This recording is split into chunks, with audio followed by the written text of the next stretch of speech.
Well, you don't always stay dry when you're up there in the mountains stalking trout. Sometimes it's raining on you. So that's when you get out the waypoint tarp, attach it to the back of the truck, and make yourself a nice dry spot to sit and dream about the next trout you're going to catch. So here are some tips I have figured out on setting up the waypoint off the back of the truck. I like using the pool noodle for some cushion there on the tarp. Helps it keep from rubbing and tearing.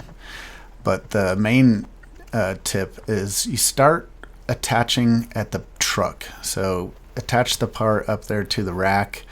You can also attach the other two guy lines that go down. They made them to go down to the tires. I don't usually use them going to the tires. I just use them going to a stake because I don't like dealing with the mud. So once you have it attached to the truck, I attach it to a pole.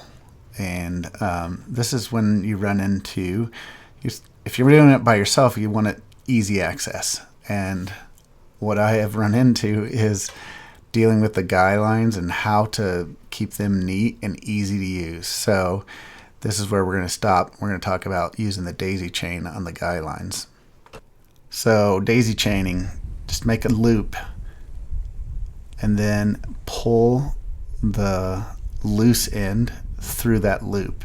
And now you're going to make another loop essentially. And what you're going to do is you're just going to keep pulling that loose end through the loops. I think they would call it on a bite. You're taking a bite of each of the loose end every time and pulling it through that loose end. And you just keep doing that over and over and over until you get to the end of your cord or rope or whatever you are daisy chaining. And once you get to the end, you pull that loose end firmly through the last loop, and that kind of locks it in so it won't fall apart. But once you have that locked in there, so there I am locking it in, now it's not going to come loose. But if you do want to take it apart, all you do is you pull that last loop, undo that, and now pull the whole thing. And now you have a nice, neat guy line, and you didn't have to worry about knots. So once you have that pull in, now you just start doing your guy lines. And it's nice and easy. You can do it by yourself. The only thing I really do differently than what they're intended is these back corners right there is they intend them to go and attach to your tire spoke. You just clip it around a spoke, which is good. But I like to just attach it to a stake because a lot of times your wheels are muddy. Or also I've taken those corners and I've strung them up to a tree and made it to where I can, it's like a carport, and I can pull in and out from under my tarp. Here's a closer look at the front corners. So that strap has a loop at the bottom of the clip. It's intended to go through a spoke of your wheel, but a lot of times it's muddy in there and I don't like getting my hands in there, so I just take and I attach some cord to it and put it to a stake.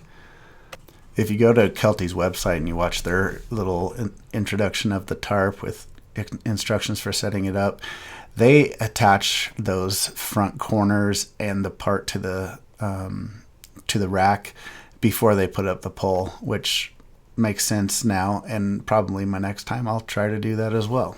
Couple more tips. So I like to prop this up so that I can have as much headroom as possible.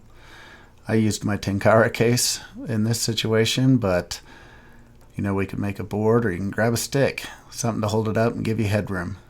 You can also add a tarp to the ground and a floor mat. It's nice to have a clean spot under here. Then I would just take my shoes off before I got on the tarp, and then I tuck them up under the tailgate. And it just gives you a nice clean spot to hang out when things are messy.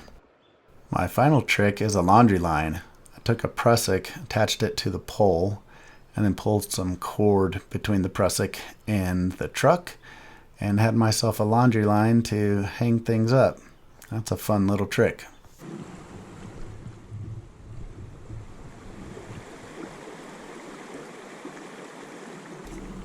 That's all I have for the Waypoint Tarp and my system for staying dry up there.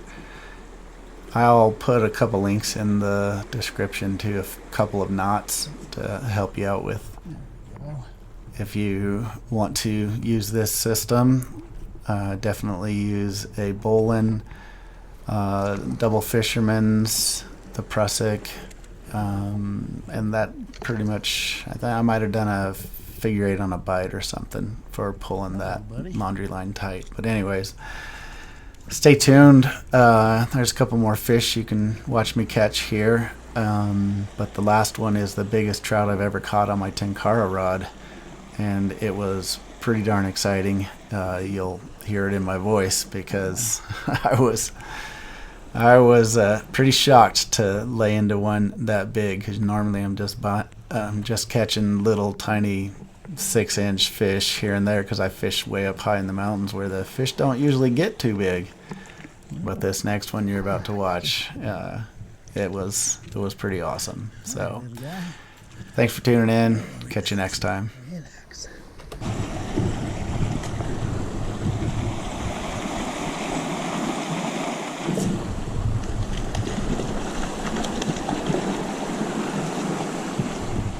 This one feels like it's got a little more oomph to it.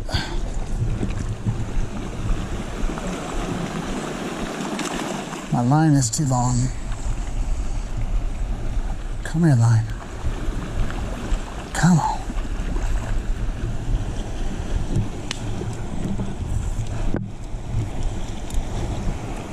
Holy smokes.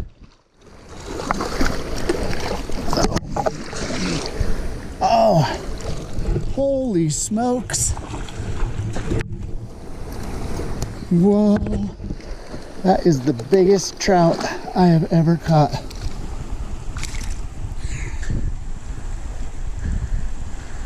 Holy cow.